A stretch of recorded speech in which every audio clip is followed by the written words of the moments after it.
महाराष्ट्र की राजनीति की तस्वीर अभी तक साफ नहीं हो पाई है। महीना बदल गया, मुख्यमंत्री के शपथ ग्रहण समारोह की तारीख आ गई, लेकिन अभी तक मुख्यमंत्री का नाम सामने नहीं आया। एकनाथ शिंदे जो बीमार चल रहे थे, बीमार से ठीक हो गए और एकनाथ शिंदे ने प्रेस कॉन्फ्रेंस भी आज दोबारा कर दी, लेकिन मुख्यमंत्री का नाम अभी तक नहीं आया। ये जो महाराष्ट्र का पूरा खेल है, इसमें दो बड़ी बातें हैं जो समझने वाली है। पहली बात तो यह है कि बीजेपी जिस राज्य के अंदर इतने बड़े जनादेश के साथ में जीत करके आई है, मतलब पूर्ण बहुमत से सिर्फ 7-8 विधायकों की कमी है, उस राज्य में बीजेपी एकनाथ शिंदे को इतना भाव क्यों दे रही है? बीजेपी एकनाथ शिंदे के आगे पीछे क्यों घूम रही है? बीजेपी एकनाथ शिंदे के आगे क्यों गिड़गिड़ा रही है? पहली बात जो समझने वाली है यह है, और इस पर आगे बात करेंगे। दूसरी बात जो चर्चाओं में आजकल है महाराष्ट्र से लेकर के और दिल्ली तक, कि क्या महाराष्ट्र के अंदर एकनाथ शिंदे, अमित शाह, इन दोनों के बीच में कोई सेटिंग हो गई है? इन दोनों के बीच में कोई खेल चल रहा है और उस खेल ने किसी तीसरे आदमी के पसीने छुड़ा दिए हैं? ये दो बड़ी चीजें हैं जो महाराष्ट्र के बीते 8 दिनों के घटनाक्रम से निकल करके सामने आ रही है। 23 नवंबर को नतीजे सामने आ गए थे, लेकिन 23 नवंबर से और आज 1 दिसंबर का दिन वो भी पूरा बीत गया, लेकिन अभी तक मुख्यमंत्री के चेहरे पर मोहर नहीं लग पाई। कल का दिन बीच में है, 2 दिसंबर कल का दिन बीच में है, और 3 दिसंबर को बीजेपी विधायक दल की बैठक होगी। हो सकता है कि उस विधायक दल की बैठक में पर्दा उठे।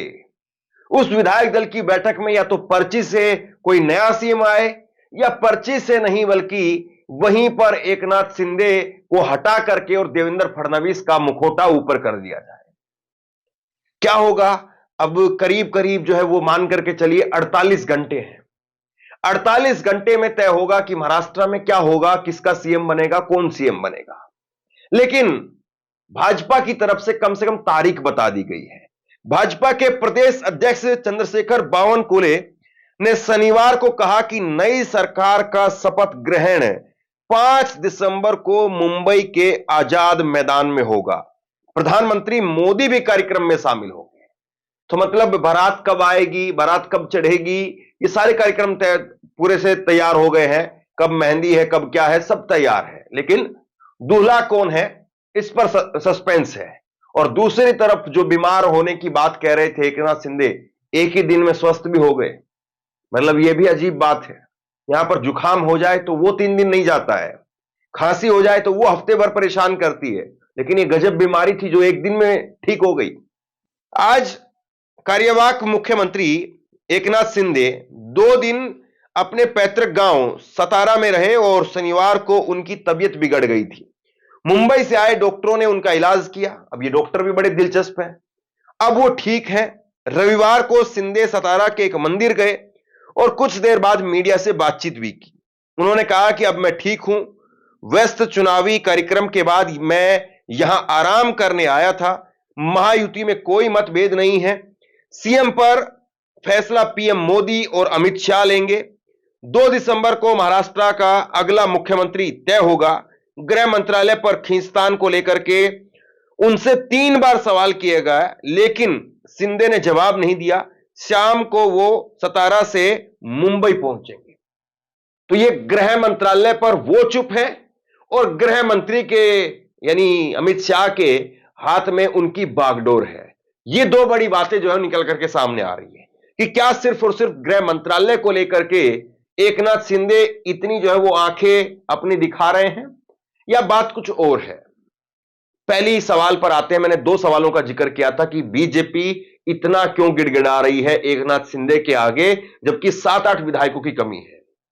एक बात यह कही जा रही है, महाराष्ट्र के गलियारों में भी चर्चा है, राजनीतिक गलियारों में, और दिल्ली के राजनीतिक गलियारों में भी चर्चा है कि एकनाथ शिंदे के आगे बीजेपी इसलिए इतना गिड़गिड़ा रही है क्योंकि बीजेपी का भंडा फोड़ देंगे एकनाथ शिंदे।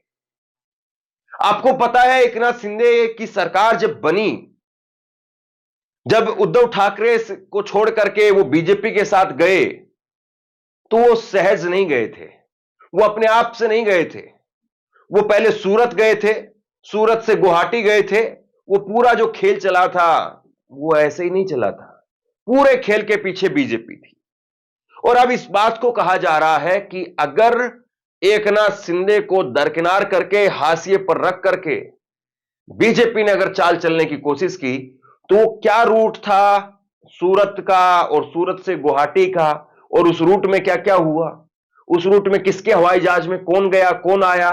सोचिए कि अगर कल को एकनाथ शिंदे प्रेस कॉन्फ्रेंस करने के लिए बैठ जाएं, एकनाथ शिंदे प्रेस कॉन्फ्रेंस करें कि हमें अमित शाह की तरफ से यह बात कही गई थी कि आप सरकार तोड़ करके आओ, इतने रुपए दे दिए जाएंगे या तुमको मुख्यमंत्री बना दिया जाएगा। यह सब पता सबको है, कौन किसके कहने से गया था, कौन किसके साथ में गया था, कौन कब किसके साथ से निकला। कुछ दिन तक हो सकता है, ये जो शुरुआत की जब 2-4 दिन थे उस वक्त में तस्वीर थोड़ी धुंधली धुंधली थी। बाद में सबको सब कुछ पता चल गया कि कहां से डील जो है वो बात बनने लगी, कहां से डील जो है वो बनने लगी और कहां पर जाकर के डील पुख्ता हुई। अगर कल को एकनाथ शिंदे सामने आकर के प्रेस कॉन्फ्रेंस कर दे, एकनाथ शिंदे प्रेस के सामने बताने लगे कि मोदी ने मुझे यह बात कही थी, यह डील दी थी, अमित शाह ने यह डील दी थी, इस डील के तहत यह हुआ है, इसमें इतने रुपए का लेन देन हुआ था, या इसमें बीजेपी ने यह मदद की, या बीजेपी ने इस तरीके से डरा करके यह मदद करवाई। अगर इस बात की प्रेस कॉन्फ्रेंस एकनाथ शिंदे कर दें तो भैया मजा खराब हो जाएगा। यह महाराष्ट्र में बीजेपी को जो जीत मिली है, बीजेपी जिसके ढोल बजा रही है, वो ढोल बजने से पहले फट जाएंगे।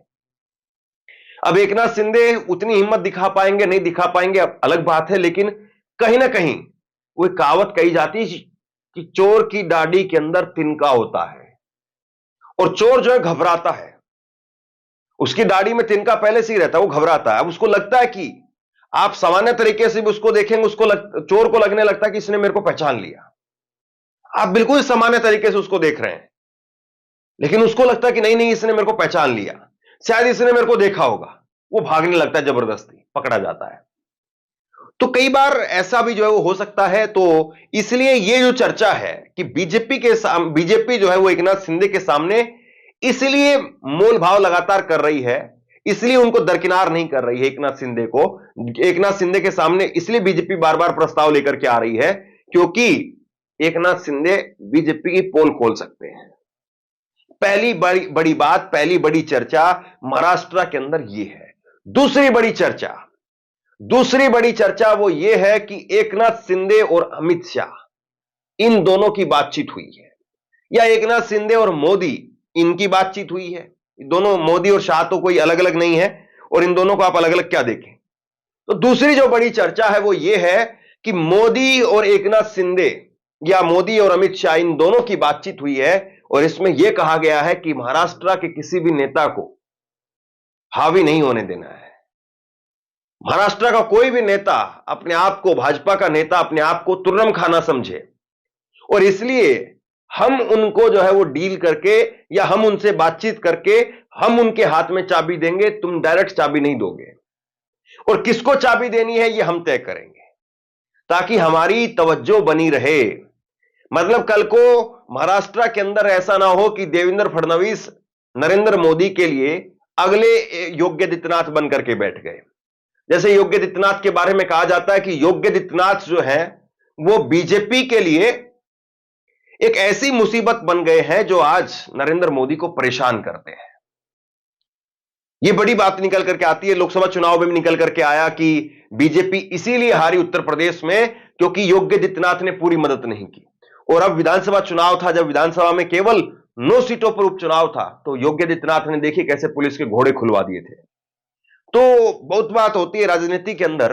अब यह बात निकल करके सामने आ रही है कि योगी आदित्यनाथ के तर्ज पर महाराष्ट्र में एकनाथ शिंदे अपने आप को ना समझने लगे, और इसीलिए उन पर प्रेशर बना रहे, उनसे सारी बातचीत की जाए कि आप हमारे रहमो करम पर हैं, कल को हमसे आगे निकलने की, हमको क्रॉस करने की गलती मत करना। ऐसा ना हो कि नरेंद्र मोदी अपने बाद में जो कुर्सी है उसको अमित शाह के लिए तैयार कर रहे हों, और इस बीच में आकर के इधर से तो योगी आदित्यनाथ आ रहे हैं और इधर से कहीं पर देवेंद्र फडणवीस आकर के अमित शाह की कुर्सी पर अगर ओवरटेक कर दें तो फिर बताइए मोदी जी को क्या अच्छा लगेगा। और फिर उसके पीछे जय शाह भी आ रहे हैं। जय शाह आज जो है वो आईसीसी के सचिव बन गए हैं। तो सोचिए जरा किस तरीके से कहां राजनीति चलती है। यह भी बात कही जा रही है कि एकनाथ शिंदे के पीछे अगर कोई खड़ा है, एकनाथ शिंदे को अगर कोई इतनी बात कह रहा है, हालांकि आप कह सकते हैं कि मेरी दोनों बातें आपस में कॉन्ट्राडिक्ट कर रही है, लेकिन राजनीति के अंदर जरूरी नहीं है कि एक और एक दो हो। राजनीति के अंदर कई बार एक और एक 11 भी हो जाता है और एक और एक 0 भी हो जाता है। राजनीति में ऐसा नहीं कि केवल एक ही फॉर्मूला चलता है, राजनीति में कई फॉर्मूले चलते हैं। तो एकनाथ शिंदे के पीछे क्या सिर्फ और सिर्फ जो है वो मोदी और शाह का हाथ है और उसी वजह से वो लगातार बोल रहे हैं, अपनी हनक दिखा रहे हैं और वो ये पूरा ड्रामा क्रिएट कर रहे हैं ताकि देवेंद्र फडणवीस हो या कोई और दूसरे नेता हो जिसको भी बीजेपी कमान सौंपे, उस पर जो है वो एक ये बना रहे कि आप हमारे रहमो करम पर आए हैं, आपको मुख्यमंत्री बनाया नहीं जा रहा था, हमने बनाया है आपको और इसलिए लाइन क्रॉस मत करना। और एकनाथ शिंदे को पावरफुल बना करके बीजेपी अभी भी रखना चाह रही है। दूसरी बड़ी बात इसमें यह निकल करके सामने आ रही है कि गृह मंत्रालय अगर उनको दे दिया जाए तो बीजेपी जो 5 साल तक, मतलब 2.5 साल तो पहले जो है वो उद्धव ठाकरे सीएम रह गए, अब दोबारा जो दूसरा 2.5 साल का कार्यकाल था उसमें एकनाथ शिंदे मुख्यमंत्री थे। तो बीजेपी अब इतने बड़े जनादेश के बाद में पूरी तरीके से सत्ता का मजा लेना चाहती है। और वैसे भी तो नरेंद्र मोदी 240 पर है, तो उनको पैसे की भी जरूरत है, धनबल की भी जरूरत है। महाराष्ट्र अपने आप में बहुत अमीर स्टेट है, यहां से अकूत पैसा है, सारे उद्योगपति सब कुछ यहीं पर है। तो ये जो महाराष्ट्र है ये बीजेपी के लिए सोने की खान है। भले ही आप लोगों को संबल में लगा रखा है मस्जिद के नीचे शिवलिंग ढूंढो, अजमेर में लगा रखा है कि वहां पर शिवलिंग के नीचे जो है वो मस्जिद के नीचे यहां पर भी शिवलिंग ढूंढो, लेकिन जो असली खुदाई हो रही है वो महाराष्ट्र में हो रही है। और सत्ता जब खुदाई करती है तो शिवलिंग नहीं निकालती है, सत्ता खुदाई करती है तो हीरे जवाहरात निकालती है, अपनी झोली अपनी तिजोरी भरने का काम करती है, अपने झोले भरने का काम करती है।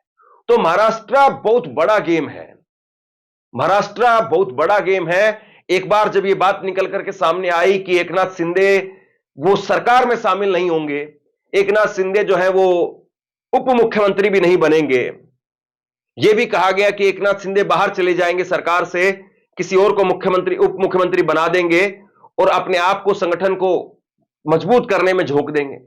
तो बीजेपी को यह भी डर सता रहा है कि कहीं ऐसा ना हो कि यह उद्धव ठाकरे की तरीके से हमें परेशान करे।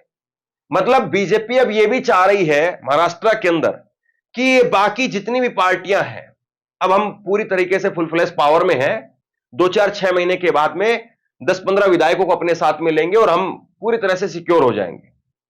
और 20 विधायक तो पहले से ही ये जो एनसीपी अजीत पवार में के साथ में है या फिर उद्धव एकनाथ शिंदे के साथ में है, वो जीत करके ही आए हैं सिर्फ उनकी टिकट पर, बाकी वो है भाजपा के नेता ही, ये पहले से तय था। तो उन 20 को कभी भी बीजेपी बुला सकती है। तो बीजेपी के सरकार बनाने में कहीं पर कोई रोड़ा नहीं अटका हुआ है।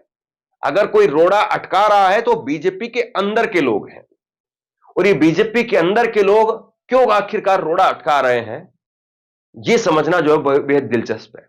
अब देखने वाली बात यह है कि धीरे धीरे अब नकाब उतर रहा है, पर्दा उठ रहा है और कौन सी कहानी जो है वो इसमें फिट बैठती है, क्योंकि अब जो भी कुछ होगा वो 2 दिनों में सामने आ जाएगा। बाकी आप बताइए महाराष्ट्र के खेल को लेकर के आप क्या समझते हैं, महाराष्ट्र के खेल के पीछे किसकी क्या कहानी है, नीचे कमेंट बॉक्स में अपनी राय लिख करके जरूर बताइए। इस वीडियो को शेयर कीजिए और इसी तरह की तमाम खबरों के लिए ऑनलाइन न्यूज इंडिया को सब्सक्राइब कीजिए। आपका बहुत बहुत धन्यवाद।